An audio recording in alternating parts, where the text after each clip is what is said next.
Hello, welcome to part 2 of Dreaming Big, where I'll talk to you about matching your training to your goals. My name is Maria Simone. I am the owner and head coach of No Limits Endurance Coaching.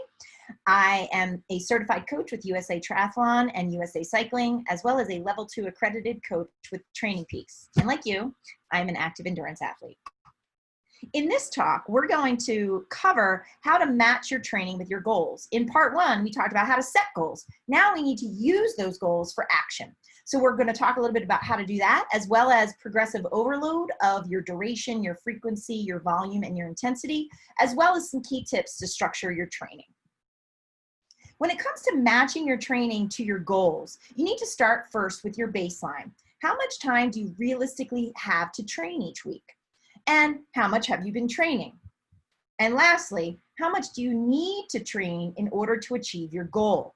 You're going to take this as sort of a baseline of how much time you have to train, how much you've been training, and what you need to progress to. And that's going to bring us to our discussion of progressive overload and the dials you have to turn in your training to force your body to adapt and grow stronger and fitter. These include duration, which is the time for a single workout, frequency, how often you train in each discipline, volume, which is the addition of duration plus frequency, and then lastly, intensity, how hard you are working in each session. If we put all of these together, that is going to equal your overall training stress. Now, when it comes to progressive overload of your training, you want to make sure that you gradually progress this training stress as determined by your duration, frequency, volume, and intensity. A good rule of thumb to follow is to build each week by about 10% for 2 to 3 weeks in a row. And then you want to reduce your training load for about 1 week, make it a little less, make it a little easier to allow the body to adapt to that training that you've done. And then it's also important to take at least 1 rest day or active recovery day per week. Some of you may also choose more. You can use TrainingPeaks to help you plot your training stress. What you see here is an example of the performance management chart. This blue line is an approximation of the growth of this athlete's training stress measured by their TSS or training stress score. So over time, we want to see this blue line increase during the season so that the athlete becomes fitter, stronger, more prepared to meet the demands of whatever their big dream might be. We can also see here this yellow line, when that pops up, that's the end result of a reduced load week of taking some recovery. This is really important to introduce recovery into your time, into your training. And this chart can help you ensure that you're finding that good balance. Again, you want to gradually progress this fitness over time. You don't want to make big jumps. In terms of structuring your week, some key tips. Number 1 rule is consistency. It is more important to be consistent and train regularly than it is to have 1 or 2 really big days each week.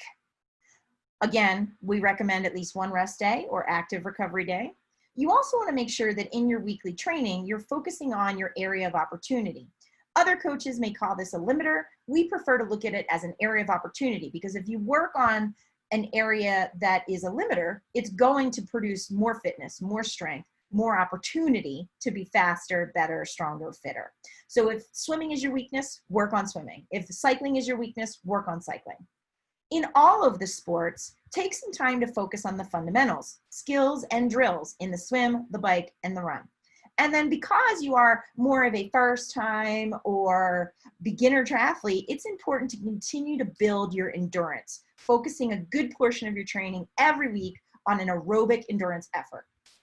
And then lastly, you also want to make sure that you're including bricks regularly in your training. A brick is a workout that has you transition in a quick time frame from one sport to the next. So either from swim to bike or bike to run. Generally speaking, we like to see you keeping these transitions under 5 minutes in training, less if you can, pending logistics. We encourage you to have at least 1 brick session per week. But for most of our athletes, we also strongly recommend that you get in the habit of running at least for a brief period of time off of every bike, maybe 5, 10, 15 minutes max off of each bike. And that will help you feel more confident and comfortable in making these transitions. In structuring your week, again, you can use TrainingPeaks to help you outline your schedule. here is a good example of one of the athletes that I coach. She is preparing for a 70.3 race. So we can see here her schedule is all laid out for the week with her runs, her bikes, and because we're in the time of COVID and no pools or open water options are available, she's been doing swim core training. But to show you how this works in your own TrainingPeaks account, you could come in, and again, we're back to our sample athlete here of John. John clicks on the plus sign here, and he can easily add a run for himself. And perhaps John is going to run 20 minutes today. Save and close, and there it is. And you could schedule out your entire week for yourself. Again, helping to keep yourself accountable to the training plan.